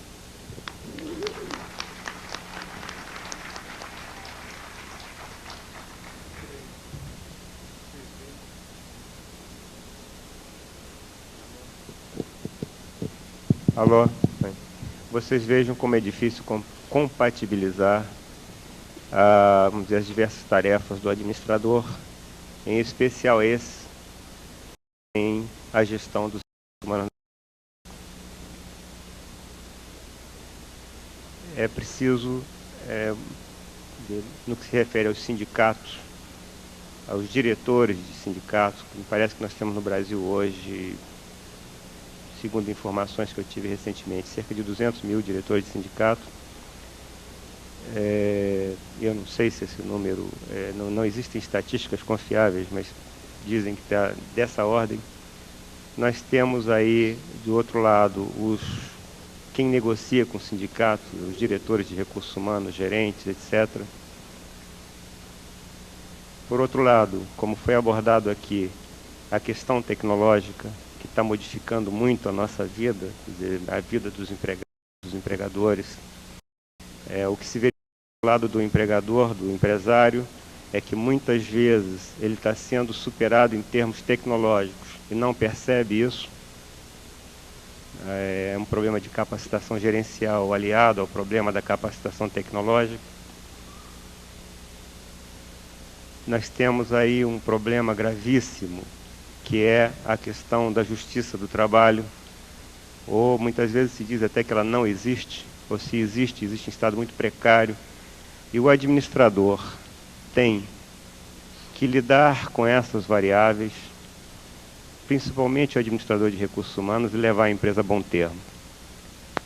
Eu não tentaria fazer aqui um resumo do que foi colocado, porque o professor Vêneto colocou com muita propriedade todas as suas ideias. O professor Gionei também, me parece, a meu ver, um dos maiores especialistas do Brasil nessa área.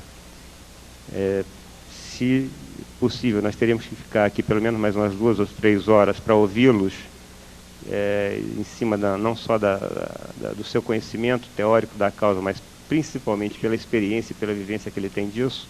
Então não cabe repetir tudo aquilo que ele disse.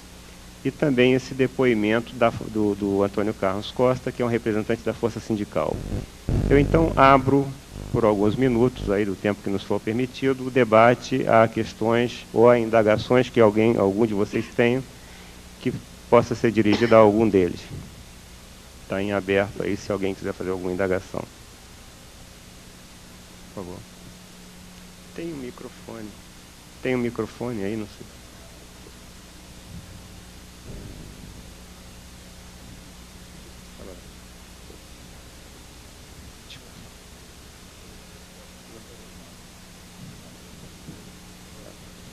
Aqueles que dirigiram aqui uma indagação escrita, o professor Gionei, no sentido de pegar, de reter uma cópia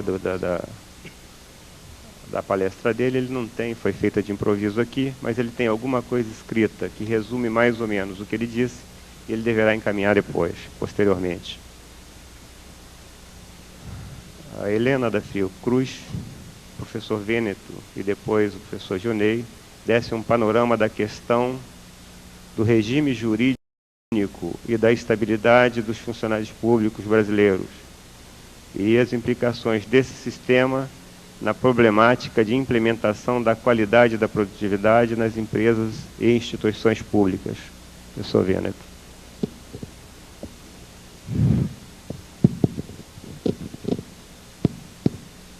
Tá bom, está falando. Vai. Vado. Bom, obrigado Helena. Grazie.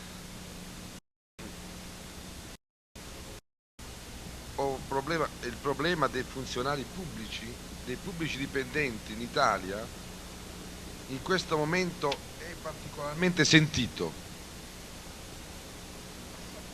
E per rispondere subito all'amica Elena, risponderò con una piada, con uno scherzo.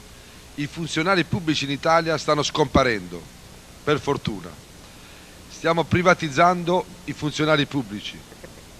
Così speriamo di risolvere il problema dei funzionari, della loro bassa qualità del lavoro, della sostanziale corruzione morale, non solo finanziaria, che sempre lega i funzionari pubblici allo Stato.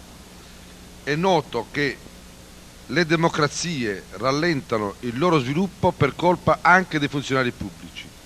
Generalmente i sistemi non democratici, autocratici, si reggono sui funzionari pubblici.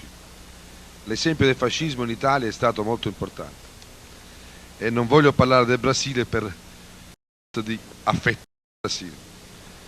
In Italia da qualche anno sta cominciando un processo di contrattazione del pubblico impiego, molto ostacolato anche dai sindacati purtroppo, ma è un processo irreversibile, cioè bisogna andare avanti, in modo che anche nella pubblica amministrazione gli elementi a cui accennava Gilney Teixeira, della qualità del lavoro, della produttività, della concorrenzialità anche dei servizi pubblici col privato, possono svilupparsi. I sindacati confederali stanno accettando questo discorso, ma molti sindacati di categoria e i cosiddetti sindacati autonomi, che per lo più sono corporativi, stanno ostacolando questo processo. Da quello che conosco del Brasile, il problema non è molto diverso, e questo comporta anche in Brasile, in generale in Sud America, un grande salto di qualità culturale anche nei sindacati. Si tratta di fare una volta per tutte del gerente, dell'amministratore, un soggetto che rende servizi, che produce, che dà profitto nel settore privato e pubblico, senza alcuna distinzione. L'unica distinzione sta nel tipo di servizi e nei ruoli. In Italia, se si esclude la magistratura e una fetta dei professori universitari, noi, tutti gli altri sono, non so perché, sono destinati a privatizzarsi. Speriamo più rapidamente di quanto stia avvenendo per le imprese pubbliche.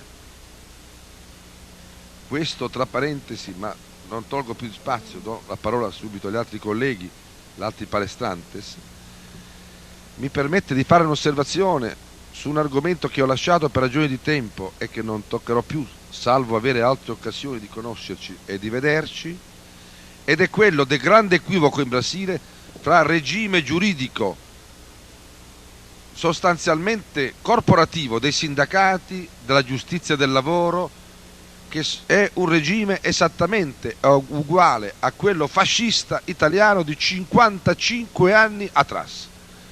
È un fatto gravissimo. Il Brasile, secondo me, non può svilupparsi se non fa un grande salto in questo campo. Non è possibile che il sindacato sia insieme condizionato e protetto, sia insieme un bambino zoppo che fa la corsa solo perché qualcuno gli dà l'automobilina per fare la corsa. Questa è la contraddizione di questo Paese per la giustizia del lavoro e per la contrattazione collettiva. Questo argomento l'abbiamo già discusso anni addietro, è doloroso che ancora si continui a discutere di questo in un paese come il Brasile, che da decenni è, per fortuna e purtroppo, anche patria del capitale internazionale, che certamente non ha bisogno della giustizia fascista del lavoro e della contrattazione collettiva per legge imposta senza far sviluppare la democrazia nelle fabbriche, e della cotisation sindicale, come dicono i francesi, o del contributo obbligatorio. È la negazione dello sviluppo di un paese e di un'economia.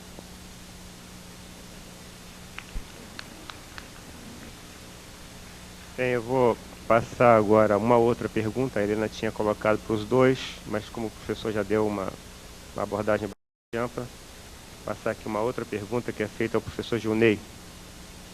Como o senhor vê a adoção do contrato coletivo de trabalho nas empresas estatais, tendo em vista o decreto 908 e a pré-aprovação de que foi negociada entre a empresa e o sindicato pelo CCE? Luiz Charbel, da Telerge. Ok, Charbel. Realmente, o tema do decreto que trata da recente da negociação coletiva a nível das empresas estatais, você começa a ler o decreto e fica animado até o terceiro artigo, o artigo 3º. Ele preconiza uma negociação moderna, chega a preconizar a mediação e a arbitragem, gente. Quer dizer, um negócio altamente que nós não temos ainda no Brasil, mas já preconiza.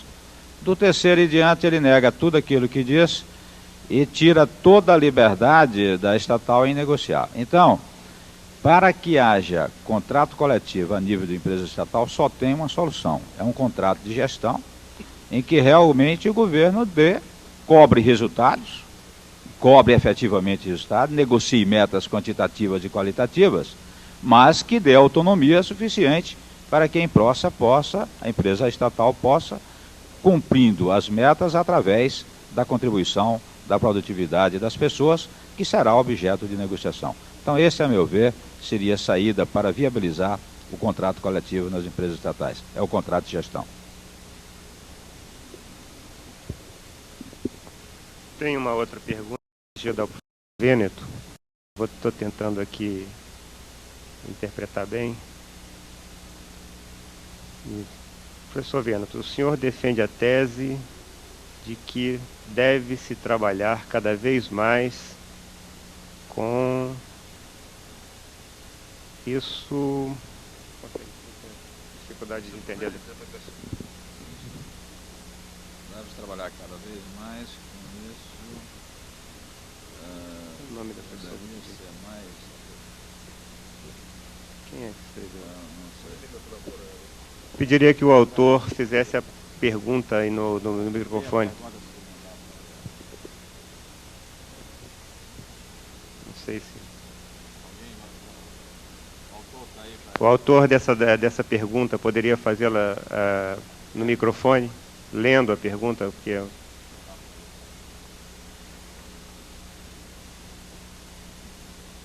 Bom, tem uma outra pergunta aqui, professor Junei, que é sobre a terceirização nas empresas públicas. Qual é a vantagem e a desvantagem para a instituição da terceirização? O problema da terceirização é um dos problemas mais polêmicos hoje em matéria de relações de trabalho. E a polêmica surge em torno de como a terceirização está sendo feita. O pessoal tem confundido terceirização com mera contratação de serviço. Quer dizer, o problema da terceirização não é simplesmente, como eu já disse, pensar em reduzir custo, né? A terceirização autêntica é um compromisso, é um pacto de parceria entre o terceirizante e o terceirizado, porque o terceirizante tem interesse tremendo na qualidade do seu produto. Você imagina, a Toyota, quantos mil terceirizados a Toyota tem para chegar à montagem do carro dela? Você imagine se não houvesse qualidade na peça, o que é um carro montado sem qualidade de peça? Quer dizer, então, na realidade, o problema tem que mudar de mentalidade, mudar de concepção quanto ao problema da terceirização. No serviço público, o problema aí, a meu ver, é de realmente selecionar de forma muito cuidadosa o que vai terceirizar ou não. Quer dizer, você não pode... O Estado tem suas missões, tem suas responsabilidades que devem ser cumpridas pelo pessoal específico, né? Quer dizer, ligado à própria natureza da missão do Estado. Então, isso aí não dá para terceirizar. Outras coisas podem ser terceirizadas. Agora, de qualquer maneira, o importante na terceirização é que haja um acompanhamento do terceirizante quanto à qualidade do serviço ou do produto prestado pelo terceirizado. Tem uma outra pergunta aqui, mas eu quero dirigir uma pergunta ao professor Vêneto e depois ao meu amigo Antônio Carlos Costa, que se refere à questão da problemática tecnológica. Se diz que a automação gera desemprego e gera também o problema do desemprego tecnológico. Por outro lado, o Japão, que tem um nível de automação bastante elevado, não tem desemprego, pelo contrário, está contratando mão de obra nos países periféricos. Porque a automação gera riqueza e a riqueza gera mais emprego, e assim o Japão está cada vez mais rico, né? Exporta cada vez mais com um modelo que está dando muito certo no Japão e está dando muito errado em quase todo outro lugar, com exceção dos tigres asiáticos. Então eu perguntaria ao professor Vêneto, a automação industrial, que está levando, no caso dos Estados Unidos, no Brasil e em alguns outros lugares, criando contingentes enormes de desempregados.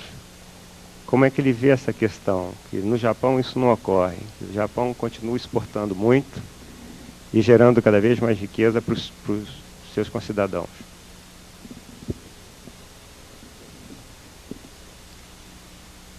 Ogni cambiamento porta desemprego, disoccupazione in un settore, ma naturalmente può creare occupazione in altri settori. Cosa voglio dire? È chiaro che l'automazione di alcuni processi produttivi fa scomparire posti di lavoro in quel settore, ma per automatizzare c'è qualcuno che ha studiato l'automazione, quindi c'è un'occupazione nuova.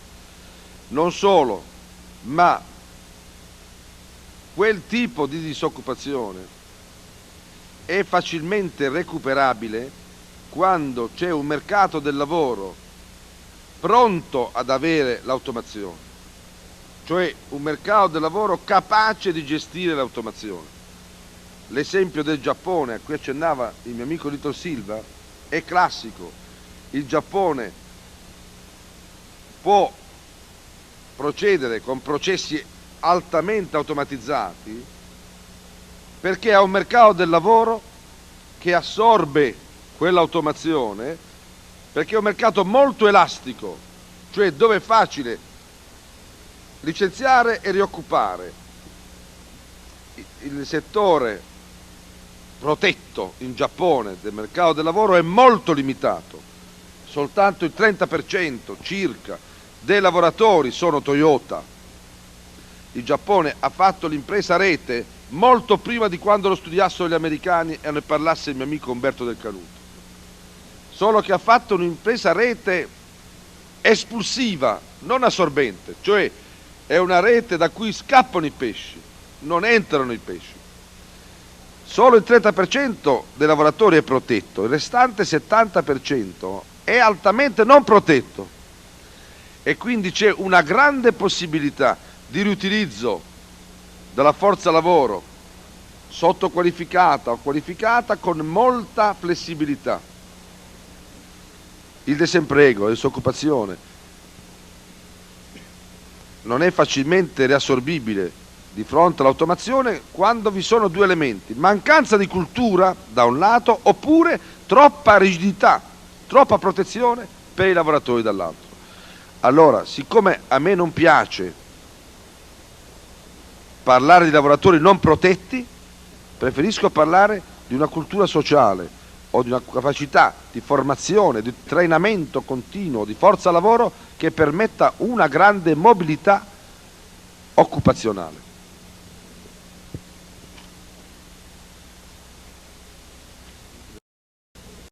Agora eu tenho uma indagação para o senhor Antônio Carlos Batista da Costa. Sem prejuízo da minha pergunta com relação à parte de automação, eu vou colocar logo a pergunta dela, porque nós estamos aí estourando já o tempo. Desculpe. Pergunta do senhor Paulo Rogério Cardoso. O pessoal da Petrobras agora, praticamente há 2 ou 3 anos para cá, estão tomando consciência. Não sei se você se lembra de que em 1983, da RLAM e da Replan, hein? Refinaria de Mataripe, Refinaria de Paulínia. Não sei dizer quanto a primeira, mas o pessoal da... Deixa eu pedir o Junei para ler, que eu não estou entendendo bem a letra. Ok, o pessoal da Petrobras agora praticamente de 83 para cá, de 3 anos para cá, estão tomando consciência. Não sei se você lembra da greve de 83 da refinaria de Mataripe e da refinaria de Paulínia. Não sei dizer quanto a primeira, mas o pessoal de Paulínia sempre foi muito politizado. Sei disso porque já trabalhei lá e hoje trabalho na Bacia do Campos, em plataforma.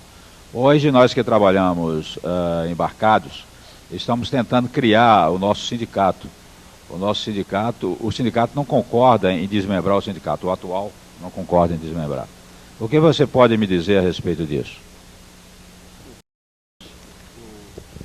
Primeiro, respondendo a pergunta do Nilton sobre a questão da automação, nós temos enfrentado já esse problema, realizamos recentemente um seminário grande sobre isso. Em São Paulo, nós temos enfrentado muito na prática isso, quer dizer, na questão dos metalúrgicos, nós temos conseguido, com relação ao problema de robotização e etc., a questão central nossa é a seguinte: não adianta, como houve no primeiro momento o movimento sindical, simplesmente se opor a isso, dizer que é contra isso, porque ser contra não vai resolver, porque é um processo que está em curso. Então, em alguns acordos nós temos feitos com empresas que entram nesse processo, que tem sido no sentido da reciclagem, e nós temos conseguido algum sucesso razoável nessa área. Quer dizer, há um compromisso de reciclar aquela pessoa, aquele profissional, ou aquele semiprofissional que está ali colocado, no sentido do seu reaproveitamento. De um modo geral, dentro da própria empresa. De outra forma, a partir, se for a necessidade da saída, mas já com um prazo, com uma série de situações para que ele consiga se equilibrar em concurso de reciclagem, com preparação para outro tipo de trabalho. Quer dizer, nós temos trabalhado muito em cima dessa questão de estabelecer um nível de segurança razoável para o trabalhador e a questão da reciclagem. Em segundo lugar, essa questão aqui da pergunta do Paulo Rogério sobre a questão que se acha da formação de sindicatos. A Constituição de 88, ela, entre outras situações conflitantes que ela mesma estabeleceu, existe essa questão do sindicato. Ela diz que é livre a associação sindical e tal. E diz que a lei ordinária irá regulamentar essa situação. Isso até hoje não foi feito, e até bem pouco tempo atrás, nós estamos ainda com um problema de código de Caixa Econômica, ou seja, é livre, mas você tinha que ter um determinado código que a Caixa Econômica te mandava para você poder criar a entidade sindical. Quer dizer, então, na verdade, não é livre, né? Há uma regulamentação, tá certo? Então, eu acho que a luta nossa, a luta que nós vemos desenvolvendo, o primeiro item do nosso estatuto é a questão do sindicato plural, tá certo? Porque não tem sentido, cabe ao trabalhador se organizar no seu local de trabalho, na sua empresa, como for mais conveniente do ponto de vista de melhor conseguir espaço, melhor conseguir enfrentar essa luta. E o sindicato luta pelo seu espaço junto com o trabalhador, e se faz assembleia, o trabalhador decide. Bem como ele decide a sua filiação à central sindical, ele decide o seu sindicato. Nós só achamos que o sindicato tem que ser ou um sindicato pela empresa, tá certo? O Petrobras, etc., ou um sindicato municipal, tá certo? Mas não essa unicidade que está colocada aqui. Tem que haver uma liberalização. E a questão do pessoal que trabalha embarcado é uma situação nova em termos brasileiros, é uma situação que tem uma lei basicamente que regula isso, é uma lei que existe, que regula a questão da jornada, do descanso, etc. Quer dizer, e está se trabalhando, os sindicatos estão trabalhando muito pouco em relação a isso. Eu acho que é uma questão que deve se trabalhar no sentido da formação do sindicato, principalmente desse pessoal embarcado, e alterar essa legislação, alterar muito isso, e em termos de negociação, porque é extremamente precária a situação do pessoal embarcado. E existe, inclusive, o antigo ministro do Trabalho, Almir Pazianotto, ele, quando ministro, colocou um chamado Decreto-Lei 3.000, se não me engano, que estabelecia alguma coisa sobre isso na questão da montagem industrial de offshore, que foi uma maneira dele esvaziar o setor metalúrgico, siderúrgico, retirando todo o pessoal que trabalha na construção de plataformas e colocando ele vinculado ao grupo da construção civil. Tá certo? Fora isso, tem uma lei federal que regula. Eu acho que deve se trabalhar no sentido da formação sindical. Muito bem. Eu gostaria de agradecer aos nossos brilhantes conferencistas aqui, que compõem a mesa. Gostaria também de agradecer a todos vocês a paciência que tiveram de nos ouvir. E temos aqui algumas indagações que, dado o adiantado da hora, não será possível serem respondidas. Assim, eu estarei aqui perto, eu, o professor Veneto, o professor Gionei Mourão e o Antônio Carlos, aqui pertinho. Se aqueles que quiserem se aproximar para tirar alguma dúvida, nós estaremos aí à disposição. Muito obrigado e foi um prazer. com vocês aqui.